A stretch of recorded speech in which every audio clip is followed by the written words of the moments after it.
তো welcome to my channel. তো আজি মই মানে ৰাতিপুৱাই মানে ফিল্ডলৈ বুলি ওলাইছোঁ, মানে গাটো মানে বিশেষকৈ বহুত মানে বেয়া, তেও বুলি মানে ওলাই আহিছোঁ। মানে পাইছেহিতো এডমিট আহিব সময় হৈ গৈছে। আছাম পুলিচৰ তাতে আহিছোঁ, চাওকচোন ইমান মানে নিয়ৰ খুলি পৰিছে নহয় ৰাতিপুৱা। একদম মূৰ চুৰ ঢাকি আনিব লগা হৈছে, তাতে মানে গাটো ইমান ভাল নহয়। তেও বুলি মানে ওলাই আহিছোঁ আৰু কি কৰিব, প্ৰেক্টিচটো মেইন ন। তাৰপিছত চাওকচোন একদম পূৰা নিয়ৰ কুঁৱলী মানে মাৰি এনেকুৱা অকৰা মানে হাত হৈ গৈছে ন ঠাণ্ডাত পূৰা। একদম ক'লা কাপোৰ একদম পূৰা জেকেটটো পিন্ধি আছোঁ, জেকেটটো একদম পূৰা নিয়ৰ কৰি পৰি পৰি পৰি বগা হৈ গৈছে। হাতত পূৰা নিয়ৰ হৈ গৈছে পূৰা।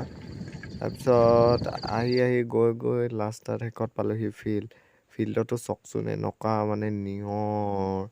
মই অকলে নহয়, কেইবাটাও লগৰ আহিছে। তাৰপিছত গোটেইকেইটাই একেলগতে দৌৰিম। তাৰপিছত চাওকচোন সেইফালে গাড়ী এখনে মানে হেৰি কৰি আছে, শিকি আছে, ৰাতিপুৱাই আহি মানে ফিল্ডত শিকে। তাৰপিছত এইফালে এওঁ পূৰা দৌৰে মানে দেই, লগৰটোৱে পূৰা দৌৰে। আৰু লগতে চাওকচোন ইমানে ফিল্ডখন ইমানেই নিয়ৰ হৈ আছে, ইমানে মানে পূৰা নিয়ৰ, আৰু বহুত দেৰিলৈকে বেলিটো ওলোৱাই নাই। শেষত লাষ্টত বেলিটো ওলালেগৈ আৰু মানে গাটো জ্বৰ আছিলে, ভালকৈ মানে দৌৰিব পৰা নাই, জাপ মাৰিব পৰা নাই। তেওঁ লগৰবোৰৰ জোৰত জাপ অলপ মাৰিলোঁ আৰু জাপ দুটামান মাৰিলোঁ। শেষত ঘৰলৈ আহি মানে এক্সাৰচাইজ অলপমান কৰিছিলোঁ। এক্সাৰচাইজ কৰি মানে থাকোঁতে ভাবিলোঁ লাষ্টডোখৰ অকণমান ভিডিঅ' বনাই দিওঁ। সেই ভিডিঅ' বনাই দিলোঁ। তাৰপিছত লঙে আছিলে, কিন্তু মানে স্পীড কৰি দিলোঁ। ফিল্ডত মানে এক্সাৰচাইজ কৰা হয়, তেওঁ ঘৰত আহি মানে অলপ কৰি দিওঁ। ঘৰত আহি কৰি দিলে মানে বডিটো মানে ভাল লাগে অলপ।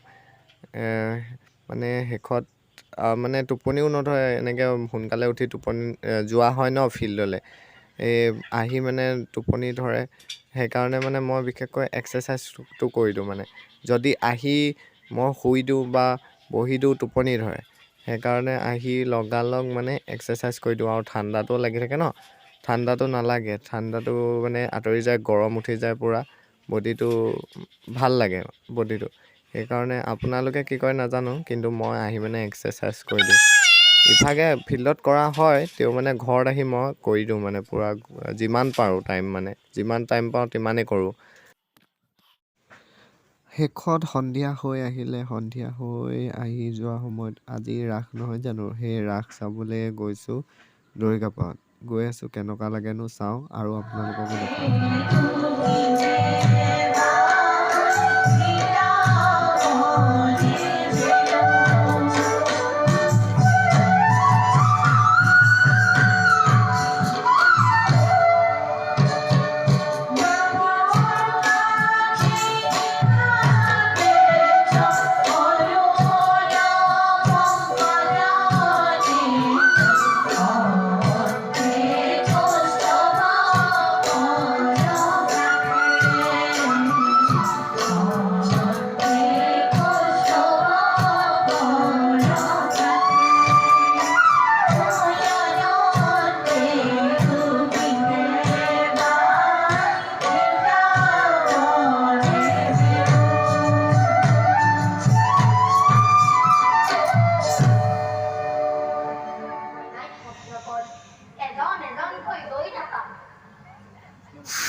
গোটেই বাৰীখন তহঁত জাগে হিমন্ত মহন্ত কৰিলি, হাই হাই ইমান কষ্ট কৰি তাল ফলৰ বনখন তৈয়াৰ কৰিছো, আৰু তহঁতি লণ্ড ভণ্ড কৰিছ।